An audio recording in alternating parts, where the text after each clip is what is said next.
Hey guys, welcome back to my channel. This is Rids and today I am back with 4 book reviews. So I know I have not been present in the month of August, and August really has been the most difficult month of the year so far. A lot has been going on personally. I don't want to discuss it anyway. I just want to move ahead with the 4 books that I have read. So I actually had a video made on the August TBR. So in August, I decided to read overall 9 books. I had a video made on it, like a August TBR, where I had 9 books, and this whole TBR went for a toss for this month, and I didn't read anything from that TBR. I think I read only 1 book from that TBR, and rest was all impromptu, whatever I got hands on, and whatever I felt that would not send me in a reading slump. I read those books because I think August was really not that great when it came to reading. Like July was a really good month, but August was not. So anyway, like you can see, my background is also different. I'm not in my home. I'm currently traveling, and therefore the delay in the book reviews, and I'm so sorry for that. So this month I have read 3 debut author books and one a veteran author book. So therefore there are 4 books that I want to discuss, and all of them turned out to be quite great. So please wait till the last and see what I thought about these books. So without further ado, let's jump right into it. So the book that I would be talking about right now is actually a poetry book, and it is The Writers Guild by Akila Krishna. And look at this book, it's so cute. It is the cutest book that I have right now in my collection. I mean, the artwork is so pretty, and this book has got some really good images. Like every poetry has got an image to it. So let me show you more. Like, there's that, like things like this. Okay, and it's so pretty. This whole book is so pretty and so cute. I absolutely loved it. The artwork is amazing, guys, amazing. So I absolutely am so glad that I read this book. I do love a good poetry once in a while, and I absolutely enjoyed my poetry classes in school, because poetry is a thing which actually delves into deeper thoughts and feelings of human beings by not losing its artistic flair. And I must say, this book is such a great book, guys. It's such a great book. I loved each and every poetry in this book. This book deals with a lot of pain and torment and love and everything in between, which has got deeper thoughts involved, deeper feelings involved, which we don't say out loud, but maybe we weep at night thinking about those things. I mean, this book really touched my heart. I'm going to read one of the poems from this book just to give you an idea of what kind of a book this is. So here we go. It is called Puppet Show. Pregnant dots of match fixing, pulling me down like gravity, standing on top of an open wound, smiling upon my childhood, yearning for them to save me once, but their lips sew twice in guilt. Ticks the clock and another bruise to heal, a menace that keeps me awake all night. Welled up eyes soon dried out and bloodshot, sandworms crawling out of my sore throat. Trapped inside a game of snakes and ladders, drunk on my pain, a puppet master. I absolutely loved this one. I mean, I loved a lot of other poems from this book, but this is one of them, and I thought, to give you a taste of what this book is about. I mean, this book is good, the writer is good. I think she's a great poet, and I highly recommend this book. I gave it a 4-star myself. So the next book I'm talking about, guys, is again from a debut author. It's a romantasy, and it's fabulous. It's a novella. It's less than 200 pages long, and it's really good. So the name of the book is The Bride of Ashana, and it's by Agnishika. And I must tell you guys, I did not expect all the things that I felt while reading this book. The first thing is that the author is good. She has got some real potential. She is a good writer. The love stories between a werewolf and a human being. The werewolf, though being an alpha of the pack, is not exactly the alpha we see these days in romanticies and fantasy books. He is not dominant.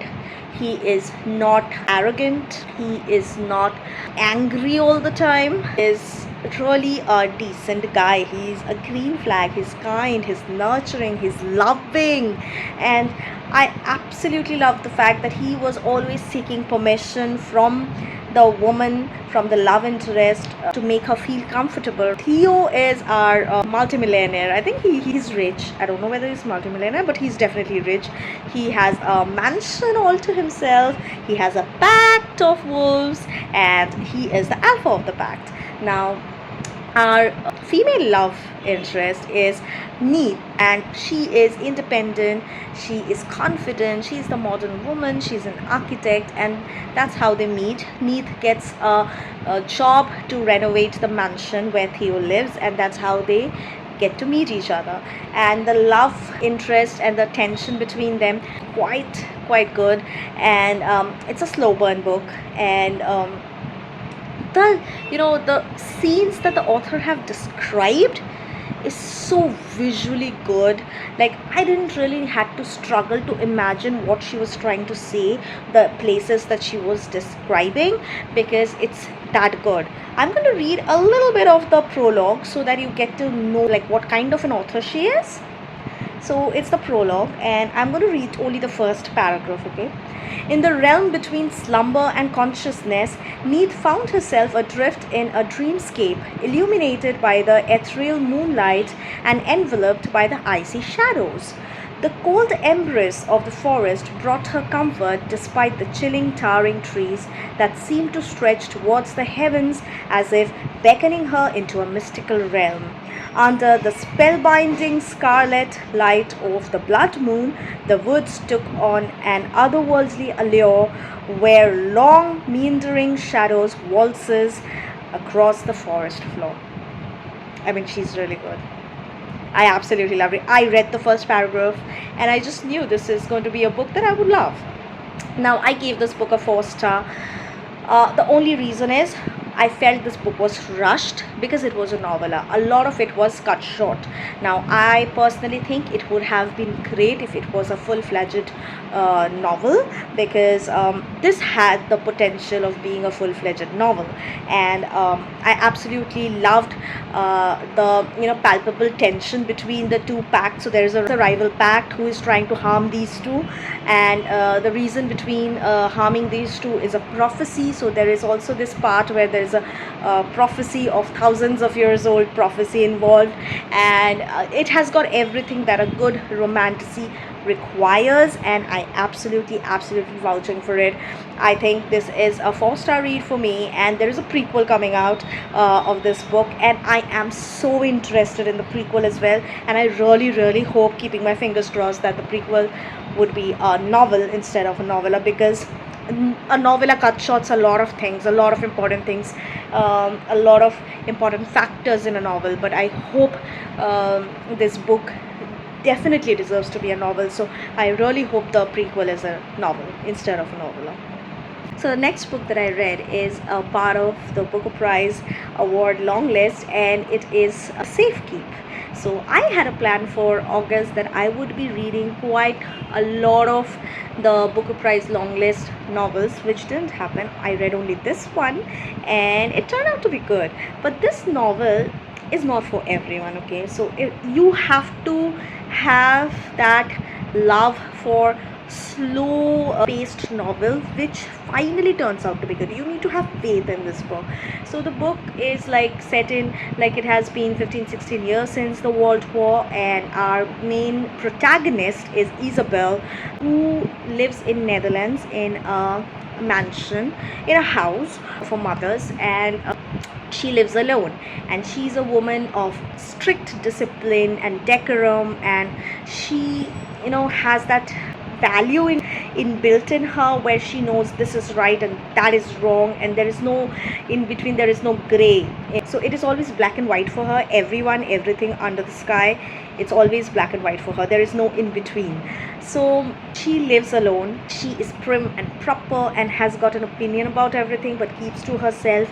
She has days fixed for grocery shopping, she has days fixed for family dinners, and she doesn't waver from anything else. And she loves the house. She has this tremendous bond with this house. She doesn't want to leave the house at all. She doesn't have a lot of friends, and she stays in the house, keeps an eye on the maid, just to make sure that she is not stealing from the house. And she has two brothers, Henrik, who is gay, and his partner is Sebastian, and then there is Louis, whose partner keeps on changing every month. So this month's latest girlfriend was Eva, and Eva is everything which Isabel is not. She is loud, she is messy, she's unruly, and like everything which Isabel despises. Now, one fine day, Louis comes to visit Isabel and says that Eva would stay with Isabel for a month or so, because he's going abroad for a job and she has nowhere else to go. And Isabel is not at all happy with this arrangement, and she is actually fuming inside, and also she behaves very rudely and she's very cold with Eva.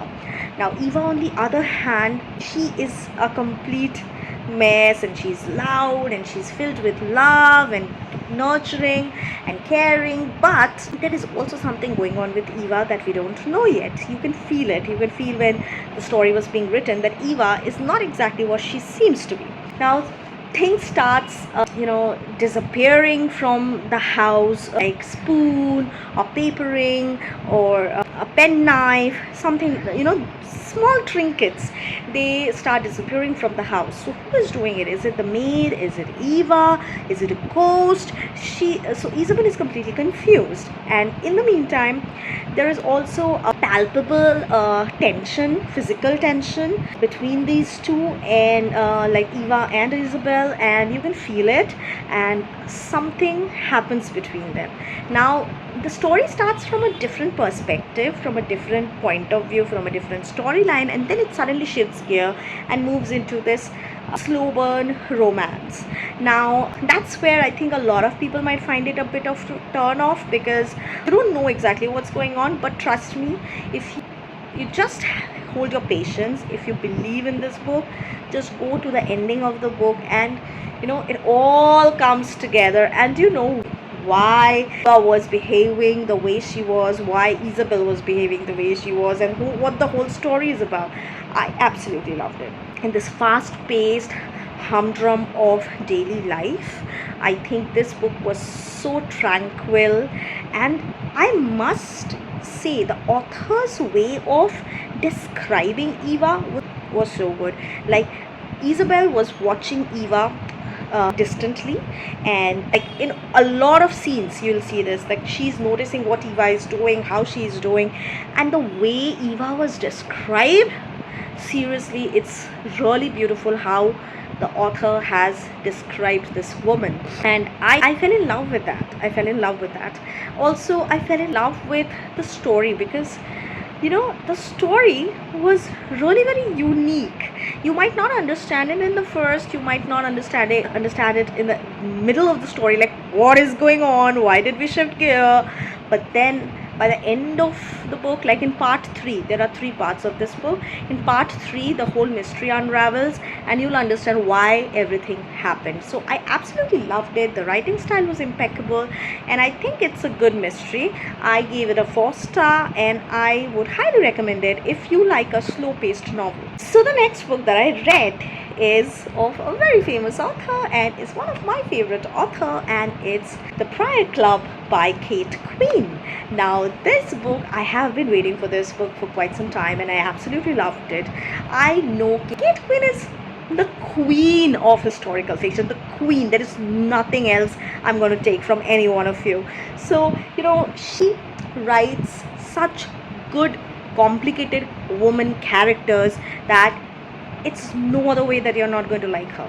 There's no other way. You will like her. It's as simple as that. So here it is nothing different. The Brier Club is about a boarding house called the Briarwood House, and it is a boarding house of women. So there are lots of women characters you find out, and each women character has a story, has a secret about themselves which they want to hide from everyone else. So we start by seeing a Thanksgiving dinner party in 1954, which completely failed because of two murders. Now the house knows who killed whom, and the detectives came, and there are all these ladies sitting and weeping, and they are shrieking, they're terrified, and the detective is saying, oh my god, these are terrified women, and how are we going to question them? Say they are so weak and terrified, and the house is laughing and thinking they're anything but weak and terrified. All right, and that's where our story begins, and then we see glimpses of each and every character. We see their story. So there is Nora, who is in love with a morally grey gangster, and she is the daughter of a police himself. This girl, she is not sure what to do with her gangster boyfriend because she absolutely adores him, but she is absolutely in daggers with the kind of work he does, and this guy is trying to be better for her. So there is this palpable tension between them. Absolutely loved it. Chef's kiss. So then there is this woman called Reka, who is a Hungarian, but she was in Germany during the World War, and she had to flee from the country with her husband and take refuge in America. Now Reka has a past, and she doesn't want to talk about it to anyone, so she pretends that she is this angry Hungarian old lady whom no one wants to talk to, because most of the time she responds in Hungarian. But every month she saves a few penny, goes to New York. Like, what's that about? Next we see Fliss, who is an English woman, and her behavior is impeccable. She's the perfect wife, perfect mother. Her husband is out wars because he's a army doctor, and she has a toddler called Angela, who is currently going through a temper tantrum phase.